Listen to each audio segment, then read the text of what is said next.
우리의 이슈가 뉴스를 바꿉니다. 세상을 깨우는 황보선의 출발 새 아침.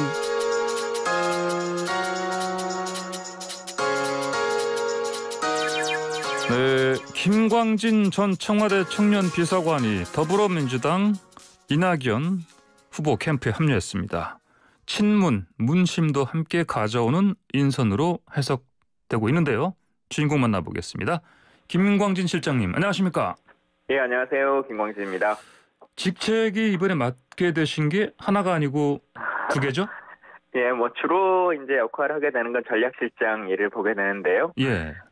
캠프의 전체적인 기조나 방향성, 이제 이런 것들을 잘 잡고, 네. 사실 원래 이낙연 후보가 가지고 계신 많은 강점들이 있는데, 이것을 최대한 좀 살려내고, 또 지지자들과 유권자들께 좀 친밀하게 후보가 다가갈 수 있게 자리매김하는 그런 전략을 좀 세우려고 합니다. 대변인직도 맡으시는 거죠? 또 말씀하신 것처럼 이제 겸직으로 제가 대변인을 같이 이제 하게 됐는데요. 예. 지금 이렇게 이제 방송 통해서 그리고 언론을 통해서 청취자들과 이야기 나누는 것도 필요할 것 같고, 예. 또 제가 이렇게 말하기 민망하긴 하지만 나름 이제 지명도가 좀 있기 때문에 예. 후보 곁에서 이제 유권자분들과 함께 이렇게 좀 접촉하는 일들 같이 해보려고 합니다. 네, 알겠습니다. 둘 다 중책인데 이낙연 후보의 신뢰가 대단한 것 같습니다. 신뢰라기보다는 네. 여러 역할들을 빨리 잘 해서 예. 지금 지지율이 조금 떨어져 있는 건 사실이니까요. 잘 반등해 보자라고 하는 서로의 노력인 것 같습니다. 예, 그렇군요. 두 분의 또 인연도 각별하다고 봐도 되겠습니까? 당의 대통령 후보를 선택함에 있어서 예. 개인적인 인연만으로 할 수는 없겠습니다만, 사실 다른 후보들도 여러 인연들은 있습니다. 근데 이제 예. 이낙연 대표 같은 경우는 제가 이제 19대 의원할 때 같이 의원을 했었고, 예. 또 전남 지사를 하실 때도 그렇고, 특히나 이제 제가 청와대 정무비서관을 할 때, 예. 총리께서 주재하는 국정 현안 조정회의라고 하는 것이 이제 매주 열리는데요. 그때 이제 청와대에서는 정무비서관이 꼬박꼬박 참석하게 됐습니다. 그래서 이제 1년간 같이 국정 현안 점검 회의에서 참여했던 경험도 있습니다. 네, 이낙연 후보께서 천군 만마를 얻은 것 같다 이렇게 얘기하시던데, 그러면 먼저 러브콜을 이낙연 후보께서 하셨겠습니다. 사실 여러 고민들이 저도 있었던 건 사실이고, 예. 여러 후보분들께 이제 제안을 받기도 하고 서로 이야기도 나누긴 했습니다만, 최종적으로 이제 이낙연 캠프를 선택하게 됐고요. 예. 누가 먼저 제안했냐라고 하는 거는 큰 의미가 있지는 않은 것 같습니다. 최종적으로는 이낙연 대표를 대통령 후보로 저는 선택을 한 거죠. 그렇군요. 청년 전략을 진두지휘할 거다 이런 얘기 나오던데 언론에서요. 어떤 역할을 하실 겁니까? 청년 전략은 아니고요. 제가 캠프의 전체의 전략실장을 맡았기 때문에 캠프 전체의 기조나 방향성을 잡는 건데, 다만 제가 직전까지 이제 청년 비서관 업무를 했기 때문에 당연히 기존에 우리 정부가 가지고 있었던 청년 정책들, 그리고 다음 정부로 이어진다면 어떻게 방향성을 이어갈 것인가라고 하는 구상들은 같이 하고 있습니다. 그렇군요. 알겠습니다. 김광진 실장님 합류 때문에 이낙연 캠프에서 문심을 더 확보하는 효과도 볼 것이다 이런 분석들 언론에 나오던데 어떻게 보십니까? 근데 캠프에서 제 말을 들으면 별로 좋아하지 않으실 것 같긴 한데. 그래요? 제가 대통령님을 정무비서관으로도 이제 같이 모셨었는데요. 그렇죠. 우리 대통령님께서 경선 기간에 특정한 후보에게 공개적으로 마음을 주시거나 대회 표출하시거나 그러지는 않으실 거다. 그런 분은 아니라는 건 좀 명확한 것 같습니다. 알겠습니다. 이낙연 후보께서는 언론 인터뷰 같은 데서 국민의힘 최종 후보는 윤석열 전 총장이 아닐 것이다 이런 얘기를 줄곧 하시지 않습니까? 네. 어떻게 전망하십니까? 국민의힘 당내의 분들 중에서도 토론회나 여러 가지 상황들이 시작되고 나면 많은 분들이 홍준표 후보나 최재형 후보가 좀 힘들어질 거다. 이런 얘기들도 하시고, 또 전체적으로 큰 선거를 치러본 홍준표 대표의 부상들도 커질 거다라고 하는 이야기들도 하시는데요. 아직 국민의힘은 말씀드린 것처럼 공식적으로 후보 간의 토론회나 국정 경험에 대한 여러 가지 논의를 시작하지 않고 있는 상태이기 때문에 그 모습들은 좀 지켜봐야 될 것 같습니다. 알겠습니다. 자, 정치 사회 현안 질문 좀 드리겠습니다. 예. 19대 그 국회의원 당시 국방위도 오래 계셨죠? 예, 국방위만 4년을 제가 했습니다. 오래 하셨네요. 그러면 예. 그 아프가니스탄 그 현지인이지 않습니까? 카불에서 일단 1차로 378명이 어제 입국했는데 민항기가 예. 아니고 군 수송기를 타고 왔거든요. 예. 미라클 작전이라 불렸고 특수부대원들도 같이 동성했었고 이 작전 평가하신다면 미라클 맞습니까? 작전? 예.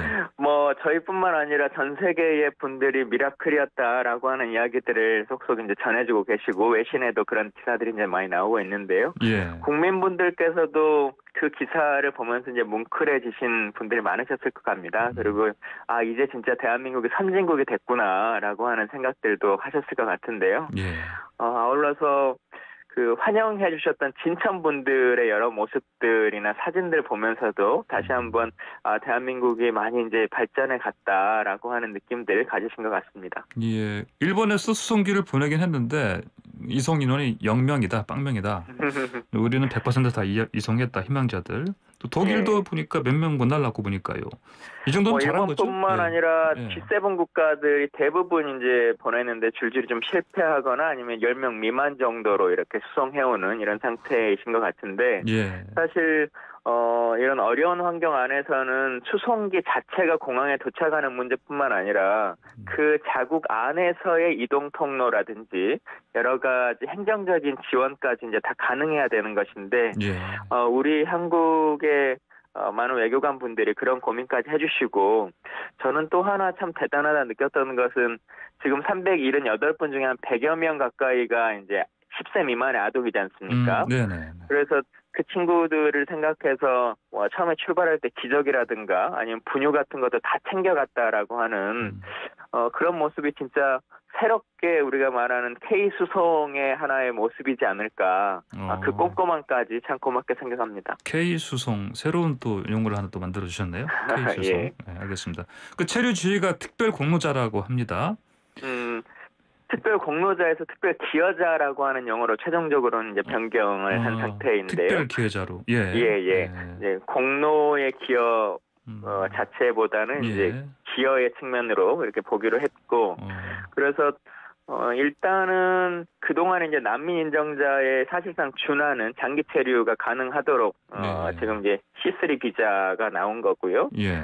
이제 장기 체류가 가능하도록 이제 F1 비자를 조만간 발급하고 이제 진천에서의 여러 이제 그 격리 기간이나 이런 것들이 끝나고 한다면 취업까지 가능하도록 F2 비자를 주겠다라고 하는 게 현재 법무부의 입장인 것으로 알고 있습니다. 예. 올바른 대우라고 보십니까? 이렇게 하는 게? 이분들께서 그동안 한국 대사관이나 뭐 코이카나 뭐 바크람 한국병원이라든지 그러니까 단순히 그 나라에서 계셨던 뿐만 아니라 한국을 위해서 함께 일하셨던 분들이기 때문에 그 어려움을 함께 나누자라고 하는 측면에서는 충분히 동의가 되고 국민적 공감대도 있다 이렇게 보여집니다. 네, 알겠습니다. 자, 이번에는요. 눈물로 사퇴 선언한 윤희숙 국민의힘 의원 얘기 좀 해보시죠. 어제 김두관 후보께서 저희와 인터뷰하실 때 이거는 윤희숙 의원만의 얘기가 아니라 이거 KDI도 LH가 될지 모르겠다. 전수조사 해야 된다. 이런 주장을 했거든요. 예. 동의하십니까? 그 눈물의 사퇴 기자회견 저도 참 보면서 아마 회견만 보신 분들은 윤희숙 의원이 무슨 독립운동하다가 오신 것처럼 느끼실 수도 있었는데 사실 이분이 이제 권익위에서 부동산 취득의 불법성 때문에 적발되신 거지 않습니까? 대국민 사과부터 하셔야 되는데 김두관 의원 말씀하신 것처럼 KDI의 전수조사 이 추후에는 추가적으로 필요하다라고 생각합니다. 다만 저는 일단 이제 급선무인 것은 윤 의원 사건의 명명백백한 진실이 좀 밝혀져야 되는 것 같고요. 또 중요한 것 중에 하나가 국민의힘 자체적으로 권익위원회가 12명 의원에 대해서 이제 문제 제기를 했었는데 그때 윤희숙 의원을 포함해서 6명에 대해서는 셀프로 사면을 했거든요. 근데 그 셀프 사면자 중에 하나인 윤희숙 의원의 사건이 지금 이렇게 커지고 있어요. 그러면 국민의힘에서 셀프로 사면했던 6분의 소명을 과연 납득할 수 있는 것인지 이제 윤희숙 의원 사건을 보면서 신뢰가 좀 거의 깨진 상태이기 때문에 그 6분의 세부 사항에 대해서도 먼저 좀 밝혀야 된다 이렇게 생각합니다. 알겠습니다. 자, 그리고 언론에서는요. 네. 윤 의원 그 동생 남편이지 않습니까? 그 장경상 씨인데 이제 보통 박근혜 정부 출범 개국 공신이라 불리기도 하고요. 예. 또 그때 당시 정권에서 최경환 전 경제부총리 핵심 측근으로 불리기도 했었습니다. 예. 근데 이제 이분이 퇴임하신 지 얼마 안 돼서 두세 달 후에 이제 그 윤 의원의 부친이 그때 2016년 3월이죠. 그 해당 그 땅 있지 않습니까? 세종시 예. 땅을 구입했는데 이게 정황으로 의혹 제기를 할 수 있다. 이거 보십니까? 뭐 일단 지금 이제 땅 주인 아버지를 중심으로 보면 이제 사위가 기재부 장관 보좌관으로서 정보를 획득했다. 혹은 윤 의원께서 KDI 연구원 시절에 연계됐다. 뭐 이런 말들이 있는데 네네. 그런 내부 정보를 통한 업무상 비밀 취득이었는지 아닌지는 수사가 필요한 문제인 것 같습니다. 그래서 바로 그런 절차를 좀 밟아야 될 것 같고 예. 중요한 것 중에 하나는 어제 이제 모 언론에 아버님께서 직접 인터뷰를 하신 게 나오더라고요. 예, 예. 근데 그게 보면 농사 지을 것이 아니라 이제 건물 구입을 원래는 뭐 방 8개짜리 건물을 보러 갔었다. 근데 그곳이 산업단지가 생긴다라고 하는 뭐 얘기들이 있어서 그 땅을 그냥 샀다. 뭐 이제 이렇게 지금 인터뷰를 하셨어요. 예, 예. 이렇게 보면 일단은 뭐 내부 정보 문제는 수사로 좀 밝혀낸다 치더라도 윤희숙 의원께서 눈물의 사퇴 쇼를 할 때 말씀하셨던 팔순 노인이 농사를 지으려고 샀고 어머님이 아프셔서 갑자기 그 일을 하지 못하게 됐다. 뭐 이제 이런 해명 자체는 처음부터 거짓말이었다. 라고 하는 것은 밝혀지고 있는 것 같습니다. 그러면 이 눈물의 사퇴, 이 눈물 이준석 네. 그 당 대표도 같이 이제 눈물을 흘리는데 이건 예. 진실성 있는 눈물이 아니라 보시는 겁니까? 요즘 뭐 이준석 대표가 예. 행사장 가실 때마다 눈물 좀 많이 흘리고 계신데, 예. 물론 당의 대표로서는 여러 가지 자기 당의 의원이 이런 문제점이 발생하고 또 사퇴까지 이르겠다라고 하는 것에 대해서 울컥하실 수는 있다고 생각합니다. 예. 그러나 진상 규명에 대해서는 또 책임지는 자리에 계시기 때문에 명확하게 책임지셔야 되고 본인이 이 6분에 대해서도 셀프 사면을 했던 것에 대해서도 책임은 지셔야 된다 이렇게 보여집니다. 알겠습니다. 자, 의원 사퇴 이걸 사실 선언했는데요. 예. 이게 이제 그냥 개인의 뜻으로 그냥 이걸 뭐 사퇴서를 내서 되는 게 아니고 본회의에서 지금 통과돼야 되는 거 아니겠습니까? 표결을 통해서. 예. 최적 과반 그리고 그 참석한 의원의 또 과반이 이제 찬성을 해야 되는데 이게 잘 뭐 통과되겠습니까? 윤 의원의 뜻대로? 뭐 일단은 저는 사퇴가 급선무는 아닌 것 같고요. 네. 그 국회의원직을 유지하시더라도 조사를 제대로 받는 것이 훨씬 더 중요하다. 네. 그리고 공직자 신분을 유지해야 뭐 공직자 재산 신고라든지 여러 가지 정치적으로 해명해야 되는 부분에 대한 책임감도 가지시는 거기 때문에 예. 저는 요즘 뭐 공무원들도 어떤 비리 혐의가 있으면 바로 퇴사 처리를 안 밟아주지 않습니까? 네. 그래서 그런 측면 안에서는 사퇴냐 아니냐라고 하는 것으로 이 논쟁을 끌고 갈 문제가 아니고 예. 지금 거론되고 있는 여러 가지 문제점과 사람들의 비위 혐의라고 주장하는 부분들에 대해서의 해명이 예. 훨씬 더 빨리 있어야 될 것이고요. 그렇고 나면 사퇴 문제가 아니라 뭐 사실상 제명이 될 수도 있을 수 있는 상황이기 때문에 예. 그런 부분은 너무 인식들을 본인이 막 의도한 사퇴로 가냐 마냐 민주당이 그것을 따라갈 거냐 아니냐라고 하는 것으로 화제 전환할 필요는 없다고 생각합니다. 그 KDI 전수조사 이 문제는 어떻게 보십니까? 일단 국민의힘의 상황과 지금 윤 의원의 상황이 정확히 KDI와 연계되느냐 아니냐라고 하는 것을 먼저 밝힐 필요는 있는 것 같고요. 예. 그리고 저희가 뭐 KDI뿐만 아니라 기존에도 이제 그런 이야기가 나왔는데 금융을 관계하는 곳이나 아니면 공시를 관계하는 곳들 그 증권에서요. 네네. 그래서 그런 곳들에서는 문제가 발생하지 않는 것이 이제 LH처럼 네.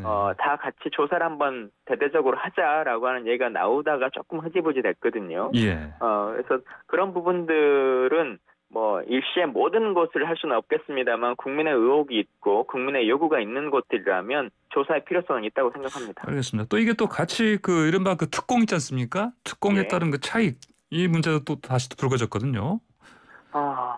뭐 이제 최근 들어서는 그 문제에 대한 고민들이 있기 때문에 세종에서의 공무원 특공은 좀 없애자라고 하는 이제 얘기들은 생겼고요. 제도적으로 이제 안착이 됐고 뭐 제도 그 특공에 대한 공급 제도를 전면적으로 좀 개편하자라고 하는 요구들도 많이 있으신 걸로 알고 있습니다. 예, 알겠습니다. 자, 이번엔 저거 좀 여쭤볼게요. 그 언론중재법이요. 네. 이게 25일에 본회의 원래 사실 민주당 의원들이 강행 처리하려고 했는데 일단은 30일 이제 글피로 미뤄졌습니다. 예. 자, 이 언론중재법 개정안 이 통과 기본적으로 이낙연 후보는 뭐 통과시키는 게 맞다 이런 의견을 계속 보이시던데 보니까요. 어떻습니까? 예, 뭐 기본적으로는 이제 통과에 대한 입장을 갖고 계시고 예. 또 특히 이제 당이 전체적으로 당원들의 뜻을 모으고 또 그리고 의원분들께서 의원총회 등을 통해서 의견을 모아 있는 것이기 때문에 예. 그 절차대로 가는 것이 맞다라고 보여지고요.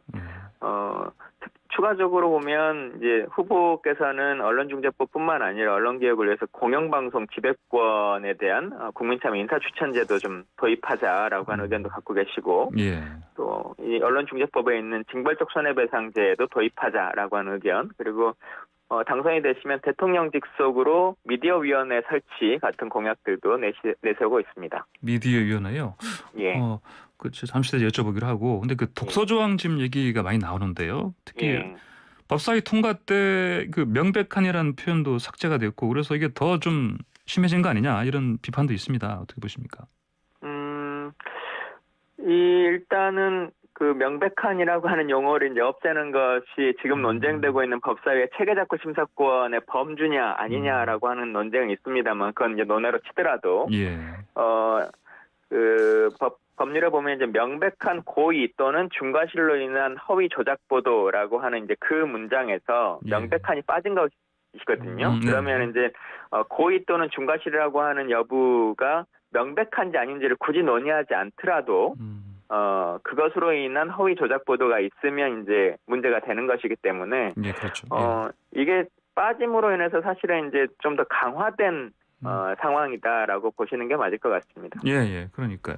지금 사실 조홍천 의원 같이 당내에서 반대 목소리를 내는 분들이 계십니다. 이 언론중재법 개정안을 좀 조정해서 가는 게 낫지 않겠습니까? 뭐 민주당 안에서도 범민주당으로 쳐도 이제 180석이 넘는 이제 정당이기 때문에 몇몇 의원분들이 각자의 입장들이 있을 수 있고 다양한 목소리를 가질 수 있는 게 또 민주정당이라고 생각합니다. 그래서 어제도 뭐 의원분들께서 모여서 여러 가지 논의를 하시는 걸로 알고 있고 관련한 논의를 계속 하실 거기 때문에 그리고 사실 법안이라고 하는 것은 계속적으로 수정되고 법안 심의나 소위를 통해서도 용어들과 민심이 계속 반영되고 추가되는 것이거든요. 그리고 이제 여야가 있기 때문에 그래서 저는 그런 조정들은 일부 있을 걸로 생각합니다만 지금 기회에 이 법안의 통과 자체에 대해서 물러서지는 않지 않을까라고 보여집니다. 알겠습니다. 방금 전에 잠깐 언급하신 그 미디어위원회 설치하는 거요? 이거 설명 좀 더 해주세요. 말씀드린 것처럼 그동안에 이제 그 방송통신과 관련해서 방통이나 이제 이런 것들이 있었습니다만 대통령이 이제 당선되시면 직속으로 미디어위원회를 만들고 지금 사실 언론중재법을 만든 이유 중에 하나도 그동안 새롭게 바뀐 방송의 방식과 미디어의 흐름들을 좀 전환해야 된다. 그거에 맞는 국민 보호가 필요하다라고 하는 거지 않습니까? 그래서 정부 정책도 그런 식으로 좀 큰 기조 변화가 필요하다라고 하는 입장 안에서 말씀드린 겁니다. 알겠습니다. 오늘 말씀 여기까지 듣겠습니다. 고맙습니다. 감사합니다. 네, 지금까지 이낙연 후보 캠프 전략실장 대변인으로 합류한 김광진 전 청와대 청년비서관이었습니다.